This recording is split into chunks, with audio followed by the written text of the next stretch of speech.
Bruno, un grand merci de nous accueillir dans ton atelier. Merci à Euh, vous.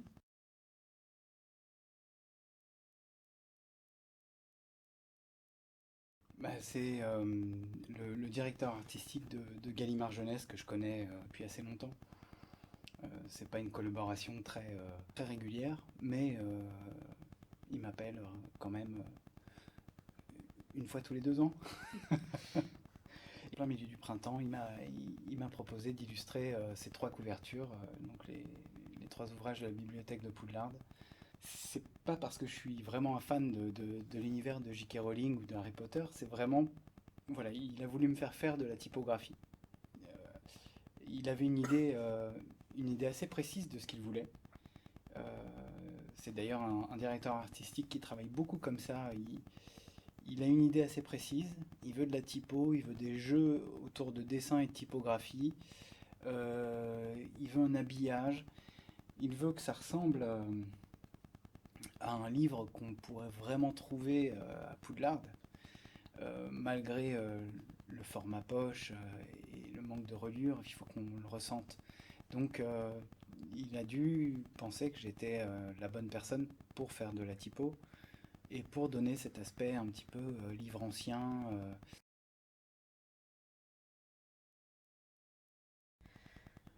On m'a imposé une idée. Euh, on m'a imposé un jeu où la typographie serait présente, très présente, et des éléments. Après, on m'a pas du tout dit on veut tel élément à cet endroit, il faut impérativement que tu représentes ceci ou cela. C'est vraiment. Bon, déjà, j'avais pas lu les 3 ouvrages de la bibliothèque de Poudlard auparavant, donc je me suis fait tout de suite un plaisir de les lire. Euh, Après, j'ai dû aller piocher dans. Un peu comme dans tout texte que je vais illustrer, c'est ce que j'en retranscris qui va arriver sur le papier et de manière assez inconsciente en fait. Hein. J'ai commencé très très vite sur des pages de carnet en roue libre à faire de la typo, à dessiner certains éléments qui certains sont restés. Je pense que vraiment l'essence de ce que j'ai fait de manière très instinctive, que ce soit au stylo bic ou au crayon dans mon carnet de croquis, est restée. Enfin, l'âme de ce que j'ai voulu faire est apparue telle qu'elle. Mais je voulais que ça, qu'on sente un peu le vieux grimoire. Euh, pour Biddle le Bard, les contes de Biddle le Bard, je voulais qu'on sente au départ, enfin, je voulais qu'il y ait un aspect cuir un peu dans tout ça, qu'on sente un peu le cadre et qu'on puisse imaginer un peu le volume du livre. Euh, et finalement, ça s'en est un tout petit peu écarté. Ça fait un peu vieux grimoire, mais euh, en même temps, la typographie qui prend tellement de place, on n'est plus dans quelque chose de très vieux. Et puis, bah, toutes les histoires qu'il y a dans ces 3 livres, c'est venu un peu tout seul. Enfin, j'aime bien, moi, euh, avoir des contraintes et les utiliser comme levier créatif, sans me poser trop de questions. Donc, j'ai assez peu de recul par rapport à tout ça, en fait.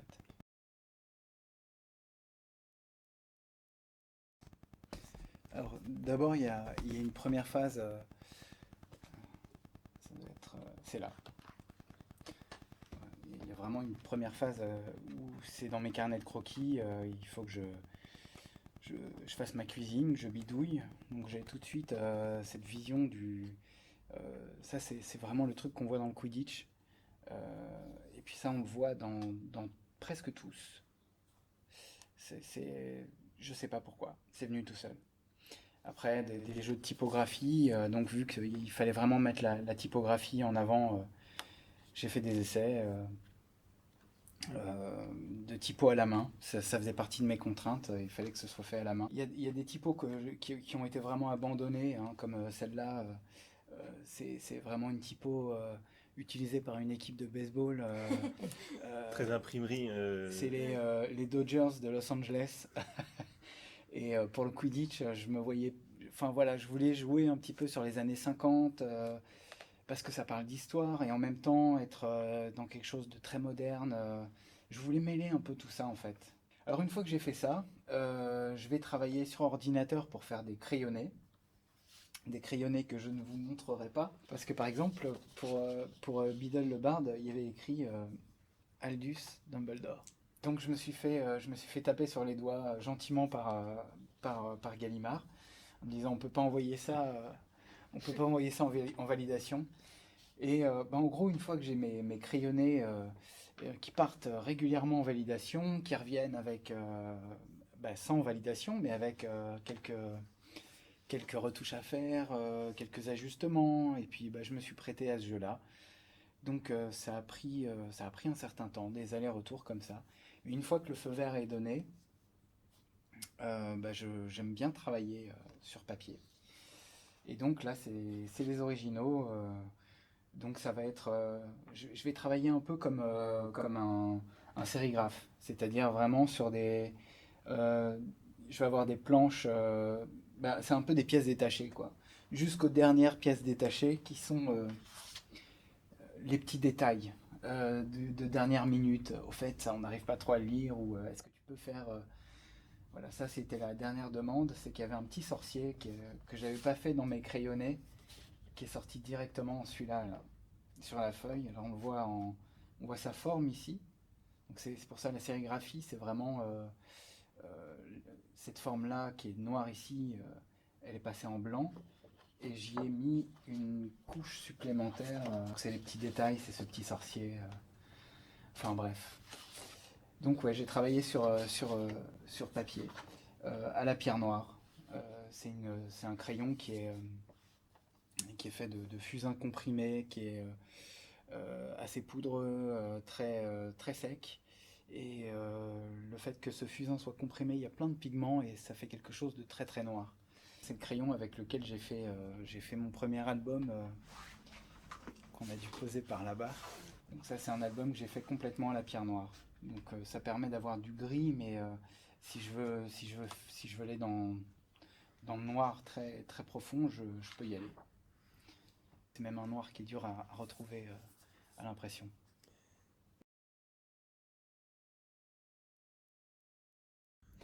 En fait, j'ai l'habitude. Là, j'ai pas pris de risque au niveau de la mise en couleur. Je suis pas parti avec des crayons de couleur. Je suis en train de faire un album en ce moment en crayon de couleur, un album pour la petite enfance où je passe pas mal de temps. C'est assez compliqué à gérer la couleur en direct sur des originaux si on fait pas du pinceau. Mais là, j'étais vraiment sur une technique que je maîtrise, c'est-à-dire travailler en noir et blanc sur papier.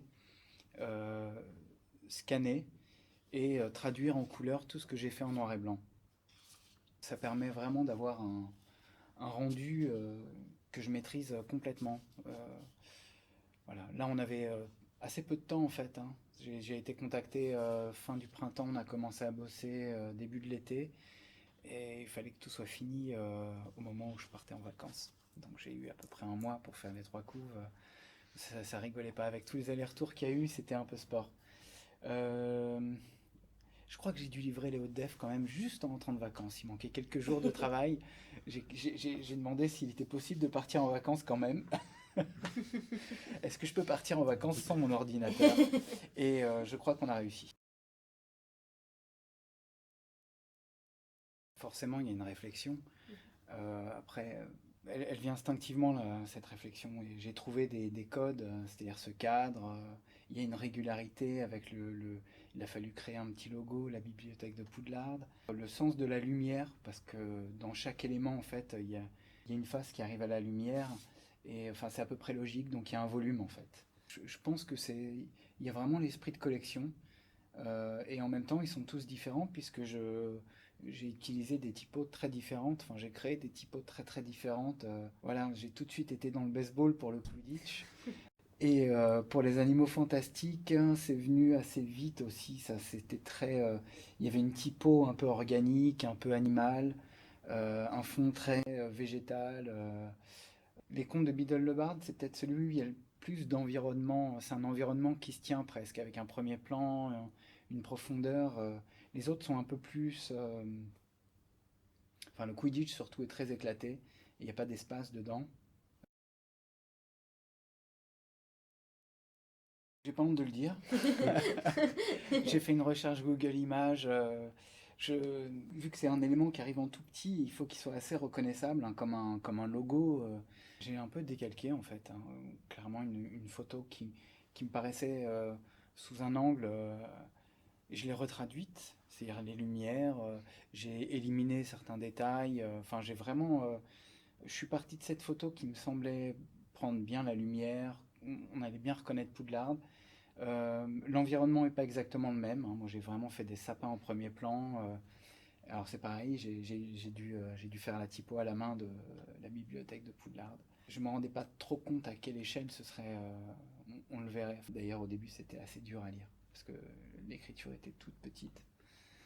Donc, j'ai un peu ajusté. Mais ça part d'une photo. On m'a demandé, notamment pour les animaux fantastiques, vraiment il fallait que je m'éloigne de l'univers des films. Malheureusement, c'était mes références principales, mais il a fallu s'en écarter. Mon beau truc, au début, il ressemblait vraiment au beau truc des films, et je dois avoir quelque part. J'ai un beau truc obèse, le voilà. Parce qu'une fois, j'avais changé mon beau truc. Et à un autre stade de validation, le directeur artistique me dit oui, tu as oublié de modifier le beau truc, c'est toujours le même. C'était pas le même. En vérité, c'était pas le même. Et ça m'a énervé. Alors j'ai fait ce beau truc qui est hyper empâté. C'est carrément une racine, quoi. Enfin, c'est vraiment. C'est le bulbe, quoi. C'est très. On dirait une carotte. Et c'est plus du tout les brindilles en fait. Et pour le coup, Là ils l'ont vu. ils l'ont vu et ça les a calmés. Ils ont dit Ok, bah, je reprends l'autre. Est-ce que tu as vu que j'avais changé quand même ou pas? C'était assez marrant. Ouais, non, mais c'est compliqué. C'est compliqué. Je suis pas juste avec mon directeur artistique. On sent derrière quand même c'est très surveillé. Voilà, avec cette équipe anglaise qui est assez redoutable. C'est amusant parce que quand je l'ai vu là, du coup, le beau truc obèse, j'ai pensé que c'était une mandragore. Mais Les c'est ça racines en de fait. mandragore. C'est ça. Non, non, mais c'est l'inconscient, hein.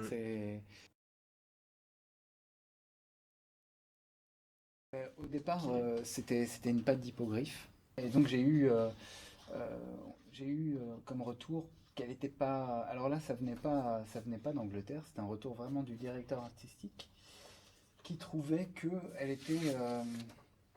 elle flottait. Alors forcément, puisque c'est un hippogriffe, il était en plein vol, il attrapait une liane à la base. Mais c'est vrai qu'avec le cadre, enfin, il faut le revoir dans le contexte. C'était pas très heureux. Et donc je l'ai changé en me disant que bah, ce côté griffu et un peu plumeux, poilu, j'avais qu'à le changer en main de loup-garou. Et c'est ce qui a été retenu sans problème. C'est plus lisible et c'est quelque chose qui va mieux avec ses yeux un petit peu angoissants là. En fait, j'ai pas eu le temps tout simplement Ouais. de parcourir toute la production illustrée d'Harry Potter, mais vraiment pas du tout eu le temps.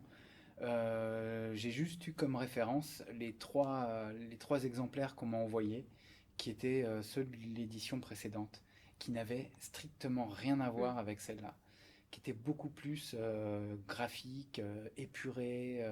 Pour le coup, je m'en suis pas du tout inspiré. Ce qu'on me demandait était très différent. Et ce que j'allais être en mesure de faire était de toute façon très différent. Peut-être les illustrations intérieures de l'édition précédente, quand même pour La Fontaine, après, ouais, le pont et la mort, ça c'est vraiment un truc qui m'a. Ouais, j'aime bien en fait, en lisant un texte, euh, prendre mes émotions et puis essayer de les mettre à mon image ou de les sublimer à ma manière, quoi. Et j'avoue que cette mort-là, elle me fascinait complètement, quoi. Je, J'aurais pas pu ne pas la mettre bien en évidence sur la couve.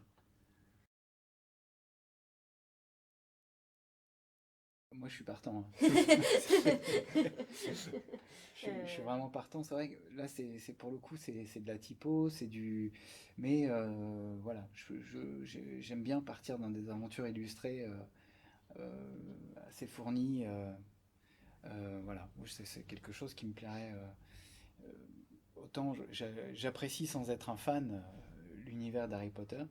J'ai plein de passions et plein d'addictions saines. Hein. Mais, et donc, celle-là, ce serait trop, quoi. Je sais que ma chérie ne supporterait pas. Non, non, j'ai. Mais l'univers fantastique, toutes ces créatures, tout ce mystère, euh, je m'y frotterais bien, oui. Après, je suis pas le seul. On est plein d'illustrateurs. Et puis, ouais, j'imagine que rien que pour ces couves, déjà, je dois être assez jalousé. Mais, euh, mais pourquoi pas? J'avoue, quand ça arrivait sur. Quand vous avez commencé à en parler un petit peu, il y a eu des retours. Le premier commentaire qui m'a fait mal sur le coup, puis finalement, je crois que j'en ai pleuré de rire. C'était bof, dégueu. Extrêmement constructif. Tout à fait. Non, non, mais après, enfin, ça c'est. En une journée, j'ai eu l'ascenseur émotionnel dans tous les sens. Et il y a beaucoup de gens qui se sont adressés à moi, enfin beaucoup, quelques-uns, qui m'ont envoyé des messages personnels en me disant que vraiment, oui, ils avaient trouvé que j'avais apporté quelque chose qui n'existait pas dans cet univers et qui m'en remerciaient. Bah, merci aux personnes qui m'ont dit ça m'a vraiment fait plaisir, quoi. C'était chouette. Depuis Nina, bah, j'arrive à mêler un petit peu bah, une passion pour la musique à ma passion pour le dessin, tout en donnant beaucoup de sens à mon travail. C'est-à-dire que c'est un livre qui véhicule un message. Alors, il y a des auteurs en jeunesse qui sont contre les livres à message, qui font des livres jeunesse qui font rire, qui rendent la vie légère. Mais moi, j'avoue que j'aime bien les livres à message. Engagé. Ouais, ouais, c'est engagé. En fait, je me donne de l'espoir en faisant ce genre de livre. L'espoir que on change, l'espoir que les enfants qui sont demain s'occupent un petit peu mieux des choses que déjà des relations qu'ils ont entre eux, des relations qu'il y a avec le vivant et cette planète. Voilà, c'est très. Ça peut paraître présomptueux, mais ça a beaucoup d'importance pour moi. Et voilà, avec Nina, on parle du racisme, mais en même temps, on parle de Nina Simone. C'est un livre en noir et blanc, j'adore le noir et blanc. Je suis fou de musique noire, mais alors vraiment le jazz, la soul. Enfin voilà, je suis vraiment un fanat de musique. On parlait d'addiction tout à l'heure. La mienne, si je devais en avoir qu'une, je crois que c'est celle que je choisirais, quoi. C'est un peu, c'est mon médicament, la musique. Oui, il y a eu Nina, et puis il y a eu Thelonious, qui est un livre, un roman pour adultes qui parle d'un génie du jazz. C'est vraiment le père du jazz moderne, Thelonious Monk, un pianiste qui a inspiré plein de musiciens aussi importants que John Coltrane ou Charles Mingus à la contrebasse. Enfin, voilà, je suis, je suis un peu comme un poisson dans l'eau quand je suis dans ce genre d'ouvrage, quoi. Ça continuera, ouais. La production autour de la musique, je me vois pas arrêter ça. Et ce sera pas que des livres. C'est-à-dire que j'ai vraiment envie d'échapper un peu aux livres aussi. C'est de faire vraiment des dessins pour faire des dessins. Euh, des fois, j'ai juste envie de faire un dessin. Des fois, j'ai pas envie d'en faire 30. Ça se comprend, j'imagine. C'est comme quelqu'un qui aurait juste envie d'écrire une poésie, qui n'a pas envie de faire un roman de 200 pages. C'est exactement la même chose. Quel que soit l'univers, quel que soit mon sujet, que ce soit la musique ou des fois j'ai envie de faire des expériences. Voilà. Donc je vais avoir une production juste de dessin à venir. c'est un peu dans tous les sens. Je m'adresse à à des tranches d'âge très différentes. Et j'adore ça, en fait. Je suis pas schizophrène du tout, mais j'aime pas me répéter, j'aime pas avoir une sauce et la resservir à chaque fois. J'aime bien. Alors, on la sent quand même, hein, c'est ma patte. Mhm. Voilà, mon style, c'est ma patte. Je sais pas, parce que des fois, j'aime bien être très très doux. Des fois, j'aime bien être beaucoup plus explosif. Il y a toujours du grain, il y a toujours du crayon. En fait, je m'adapte à chaque projet. À chaque projet, j'essaye de trouver la technique qui lui ira le mieux. Et voilà, c'est souvent des techniques longues par contre. Donc en un mot, peut-être ce serait laborieux. Le pinceau me ferait gagner beaucoup de temps, je crois. Faire des lavis en fond, quitte à repasser par-dessus à la craie au crayon, ça me ferait gagner beaucoup de temps. Sinon, le style, ça peut être très figuratif, très doux, et puis j'aime bien improviser, et j'aime bien aussi ne pas improviser. Je saurais pas répondre à ça. Trouvez-moi une case, mettez-moi dedans.